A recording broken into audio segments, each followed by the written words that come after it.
The third valedictorian is Mr. Lau Shing Hou, who graduated with a degree of Bachelor of Science, Project and Facilities Management, with honors, highest distinction. He is a current student of the Master of Science, Project Management, concurrent degree program, and is expected to graduate from the program in December 2018.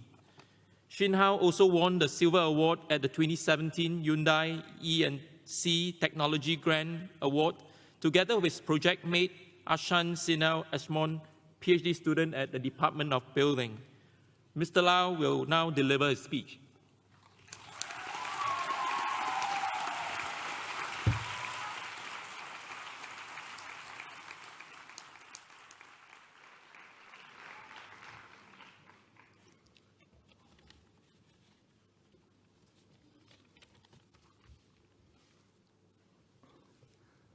Mr. Chan Sik Keong, NUS Pro-Chancellor, Mr. Chan Hin Kee, Permanent Secretary, Ministry of Health, distinguished guests, fellow graduates, ladies and gentlemen, a very good evening to all of you. I'm Shing Hou, and it is an honor and a privilege to be standing before you. Fellow graduates, as we are gathered here today, we have a lot to be thankful for. To our professors who have taught us with hearts and patience, we thank you. To our friends,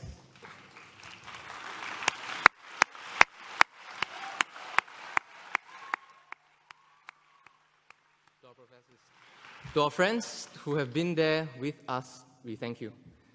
To our family and loved ones, we thank you. Now, these two words, thank you, can never be sufficient. So let our actions in the years ahead of us justify our words of gratitude.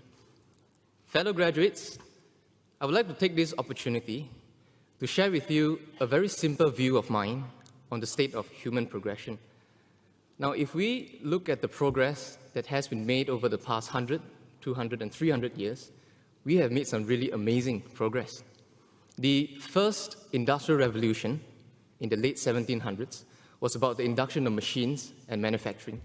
The second was about mass production and transport, among others. Then came the third industrial revolution. Bill Gates, Steve Jobs, we know these names, Mark Cuban, Larry Ellison, and many more, the digital revolution.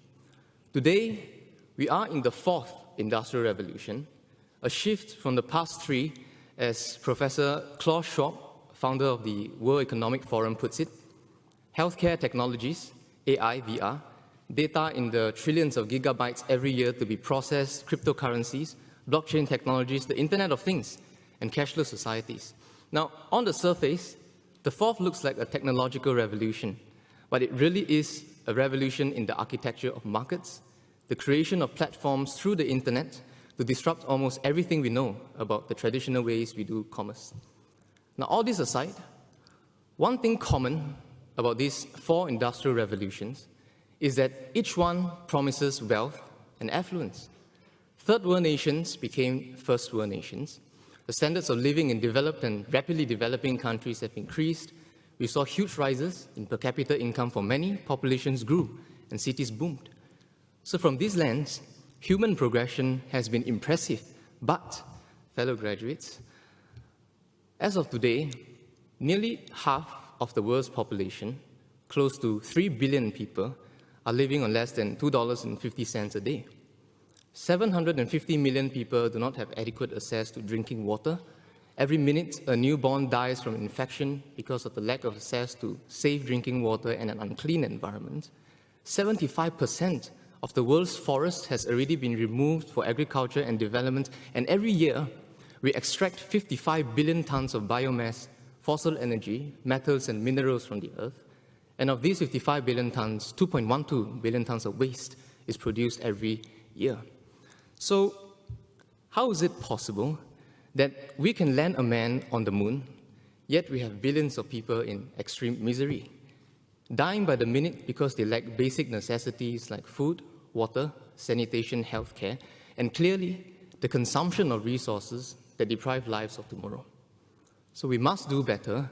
We cannot repeat the mistakes of the first, second, and third industrial revolutions, perhaps simply because the fourth is going to be bigger, faster, and more disruptive than the past three. So how can we as new graduates approach the fourth industrial revolution? Allow me to share my humblest opinions. Firstly, we cannot be blinded by the riches that technologies promise. Let us use technologies to solve pressing social problems. Secondly, let us think of how we can use our education from NUS to make or come up with disruptive innovations to solve pressing social problems. Be the leaders, be it corporate, governmental, or community leadership, voice these concerns and work towards solutions. Last but not the least, as one of my professors, Professor Willie Tan, has reminded me of, we must continue to empower ourselves in this digital age. This calls for constant learning and upgrading of our knowledge and skills. We must always be humble to learn and be bold to try new things.